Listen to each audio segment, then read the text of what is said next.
Is live on DSTV, channel 279. We are streaming across the world on Facebook at TV3 Ghana, where you can join us with your thoughts and comments. We begin the bulletin from the camp of the presidency. President Nana Addo Dankwa Akufo-Addo says he is committed to what he describes as his final challenge to oversee a peaceful and fair election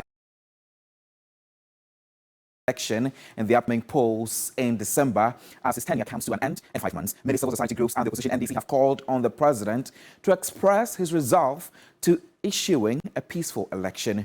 During a senior citizens luncheon at the Jubilee House, President Akufo-Addo emphasized his commitment to achieving this goal with the support of all Ghanaians.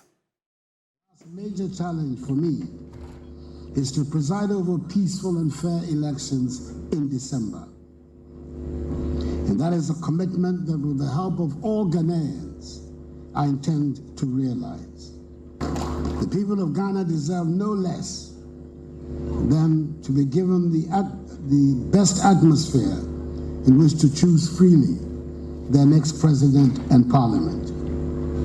I intend to ensure that our reputation as a beacon of democracy and stability in Africa and the world is maintained.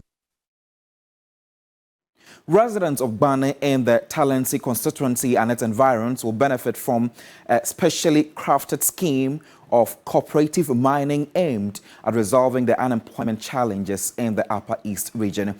During a day 3 of John Mahamed's campaign tour in the region, he revealed that a large portion of gold concession has been earmarked to be given to the locals to boost their skills and solve the unemployment rate. A report by my colleague Kamla Kluche. Small-scale mining, Galamsey and its associated activities cannot be extricated from politics. Indeed, in the 2020 campaign, John Mahama promised to grant amnesty to small-scale miners and Galamseyers who have been put behind bars, a promise to revamp small-scale mining that will serve a larger population in the creation of jobs.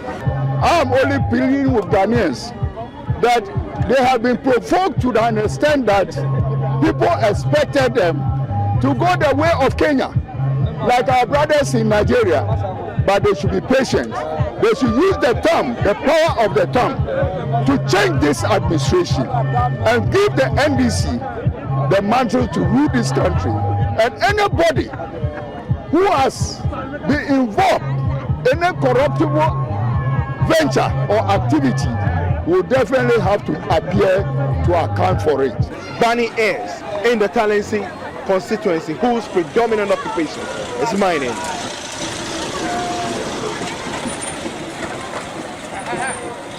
The locals have clashed with Chinese miners demanding their due. John Mahama says mining will no longer be business as usual under his administration. Gold assassin bi wo ho. Omuntwan fama obia. Wo ko to say yamga gold ni bi wo ho. Enti yaba emabunu yebema mo aye cooperative na ye de ade afa no cooperative mining aba na de mo akotena ho na musumo to gold no kakra. Enti endi se share for ye de ba any cooperative mining. Enti yebema mo nyina obia emfa ne ho koshe cooperative mu. John Mahamed's convoy later moved to Tongo, still in the Talensi constituency, where he charged the people to get ready for jobs. The whole of the Bonaboto area, there is no teacher training college.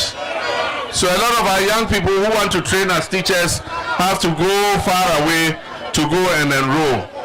We would start a teacher training college, a college of education in the Bonaboto area so that we can train more teachers. Bongo Navrongo, Chiana Paga and Kasana Nankana ignited by the flag bearer of the NDC in his Rescue Ghana mission as he sets his campaign in full swing. Kamla Kluche, TV3 News, Bongo.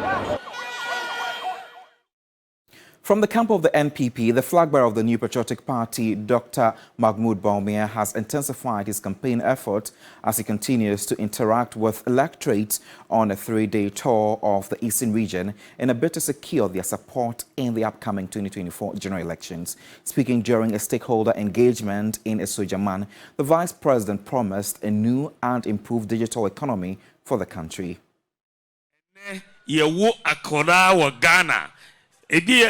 AC abrochire yewo akwara wa Ghana na odine way in and now obenya documents mienu odine Ghana card number memano and in the birth certificate number, so at the same time. If a child is born today, they are privileged to have 2 documents, a Ghana card and a birth certificate number.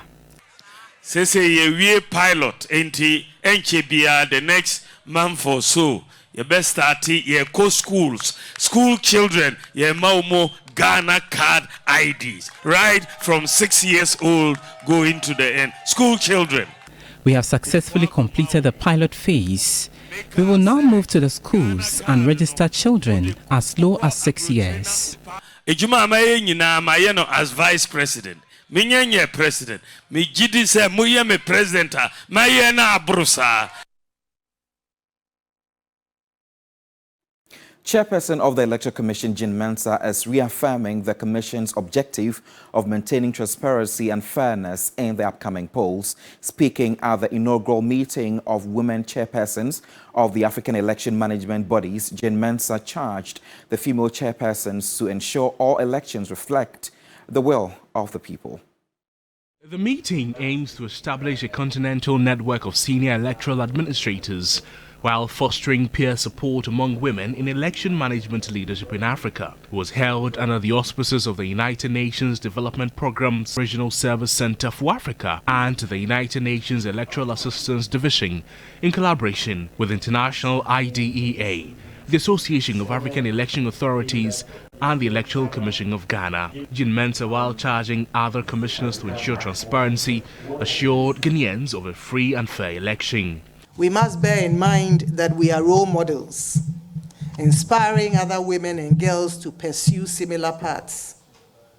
Our achievements will challenge stereotypes and demonstrate that women are equally capable of leading and excelling in traditionally male-dominated fields. It is therefore important that we foster greater transparency, inclusivity, and fairness in all aspects of our work to ensure that our electoral processes and electoral outcomes truly reflect the will of the citizenry. Indeed, this is an objective that the EC of Ghana, and I'm sure all of us, aspire to. According to her, increasing women's participation will require a collective effort. We should commit to advocating for and promoting good governance principles within our electoral processes. In this regard, we should emphasize transparency, accountability, and integrity in all aspects of our work. We must seek to build confidence and trust in our work and in our processes. And we should promote inclusive and participatory electoral processes and thereby build confidence in our institutions. Trust and confidence are essential for the legitimacy of our electoral processes and the stability of our democracies. Away from political-related stories, we focus on health now. The Ghana Federation of Allied Health Professionals of the Kolebu Teaching Hospital have temporarily suspended their industrial action following an engagement with the National Labour Commission. The professionals are demanding the appointment of a director from the Association of Management to the affairs instead of the medical doctors. We considered 2 factors. The first one has to do with the fact that the National Labour Commission has invited leadership to meet them tomorrow, God willing, at 11 a.m. so that they could look into the matter. Secondly, the Honourable Minister for Health, Honourable Dr. Okoboy, has actually shown leadership. And we received a letter indicating that we should give him up to 7 days to resolve the matter. And so The allied health professionals, made up of 23 different health professionals, last week served notice to embark on a strike if the Ministry of Health refuses to grant their request of breaking away from the leadership of the medical doctors. They are demanding the appointment of an allied health professional as a director in the teaching hospitals in the country to manage the affairs of their members. This prompted the National Labour Commission to intervene. The leadership is urging members to resume work on August 6, 2024.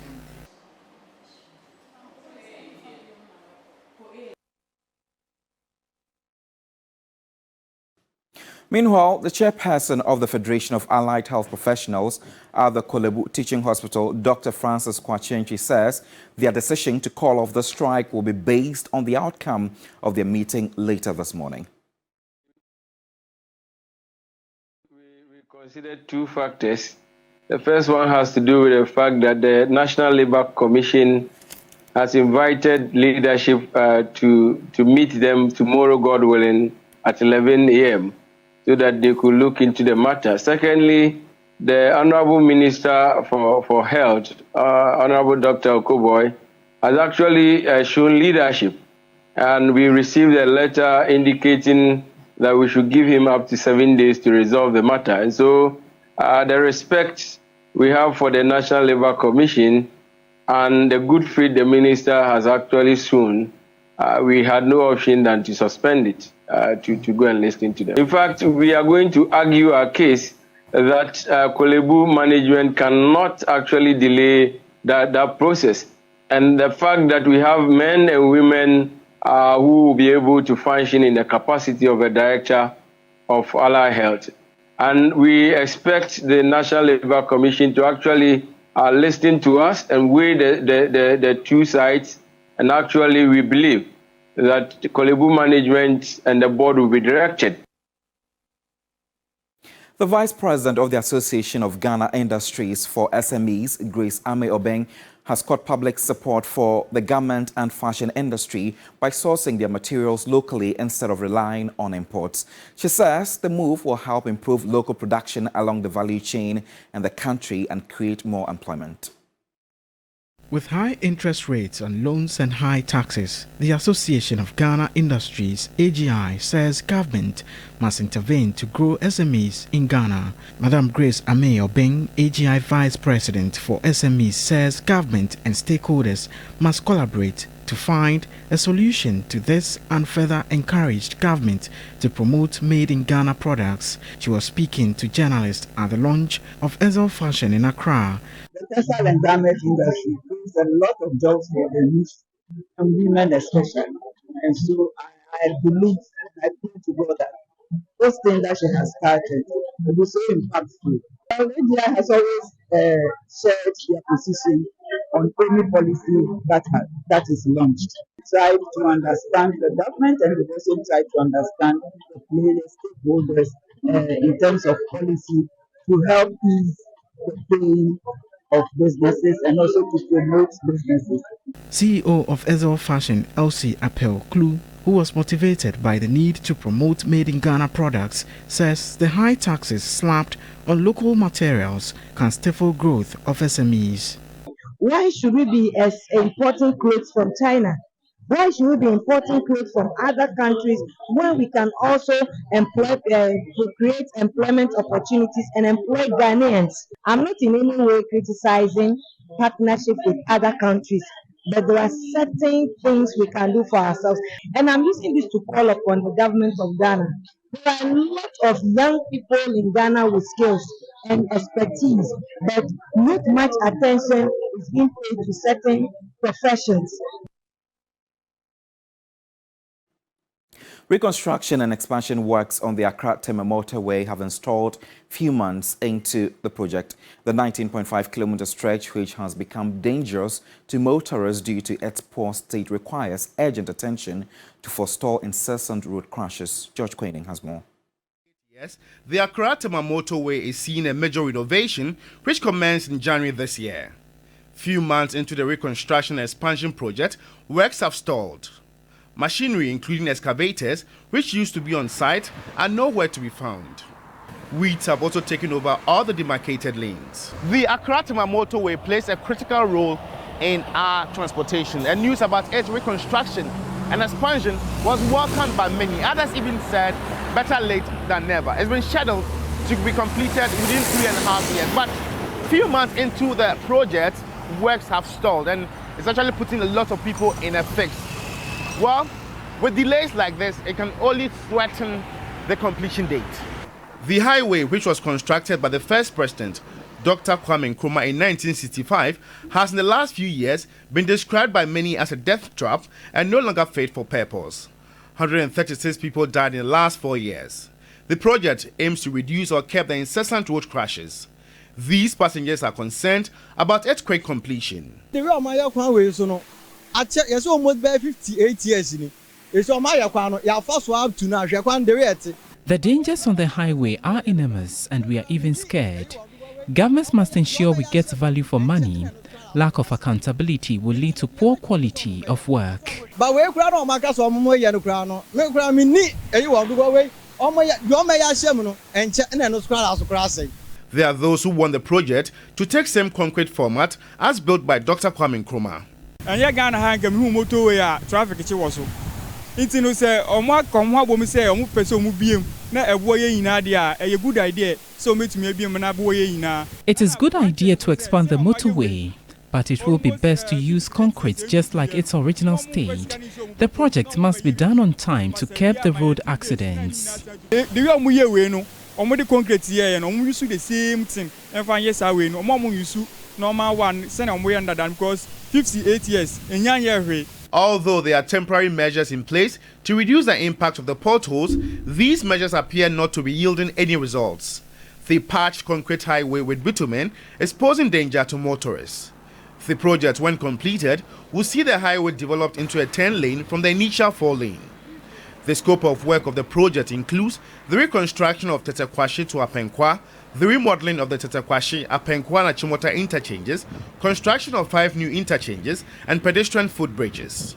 For many, the Accra Motorway has outlived its usefulness, and considering the bad state of the stretch, it actually poses some greater threat to the lives of motorists and pedestrians. Hopefully, the reconstruction and expansion of this very facility will help curb some of these incessant crashes on the highway. George Quinn, TV3 News, Accra. On deplorable roads, the Tumu-Sakai-Walembele Road has been in a poor condition for a long time, causing significant hardship for road users. Residents living along the stretch in the Sisala East municipality of the Upper West region want government to construct the road to aid movement of people and goods. Ibrahim Wangara has more. For over 20 years now, the Tumu-Sakai-Walembele Road has remained unmotorable. The Sisala area, known for its agricultural productivity, risks losing its economic viability due to the poor road infrastructure. The current state of the roads hinders not only the transportation of goods, but also the overall economic development of the region. In 2015, government awarded a contract for the repair of the road, but the contractor has not been cited since the current administration took office. Many vehicles are passing this road, and when these are the first roads, whenever they take those, they cannot move. And if the loads are not moved to the areas that the goods are always sold, how can we sell our goods? There's a place popularly called Hasfopol. If you go there, there's no single truck that can pass there because that bridge has been falling and have been washed away. Just recently, rain has washed it away. Even a motorbike, you can't go. We saw work on this road 2016. That was NDC time, 2016. Now a contractor was here. We were all happy, jubilating, but we knew that they are coming to work on this road that had been abandoned for many years ago. Since then, the community here has been battling with the road network. Following President Akufo-Addo's launch of the District Road Improvement Program, residents are hopeful that the program will bring finality to their poor road network. However, the Assembly member for the Sakai Electoral area remains skeptical. It's very good, but as to whether our district will be able to benefit, because the reason is that it's more or less like we are not part of Ghana. So anything that comes and they are initiating it, because we don't believe in it because we won't get it. Back to the capital, train shuttle services from Nsawam to Accra has been dysfunctional for 4 years. This is contrary to the assertion by the Minister of Finance and Rehabilitation. Work of the rail line has been completed and in use. My colleague Stanley Lieblau has been following this report. The Minister for Finance, Dr. Mohamed Amin Adam, presenting the 2024 Mid-Year Fiscal Policy Review in Parliament, indicated on page 95 that the Nsawam-Accra-Tema railway line is completed and in use. The news team decided to fact-check these statements. Here, shuttle services were truncated about 5 years ago to enable rehabilitation of rail lines as the coaches frequently derail. Ajien Kotoku in the Gan West municipality hosts one of the rail stations, but facilities there over the years have deteriorated. 2 rail lines pass through here, the Accra-Takoradi shuttle and the Accra-Nsawam lane. Metal beams of the 2 rail lines affixed to wooden logs to grip the train while in motion have been removed. Residents say the metals were sold as scraps. Dadiana I work on Bapabia Basi was on minister and say on Chucha Ninanko. Yes, we are Jinao, Asian and our Chucha, Edubukanko. Then Timmy Kanhoshi. The rail signal has been cut together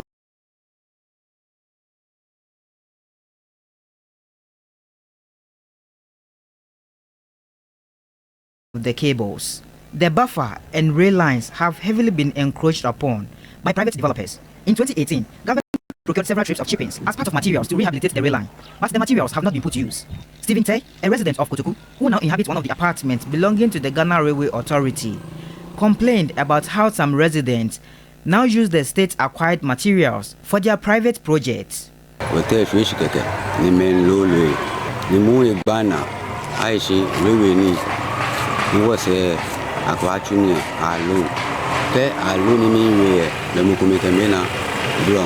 Some residents have also constructed washrooms on the rail line while further development of the railway land continue.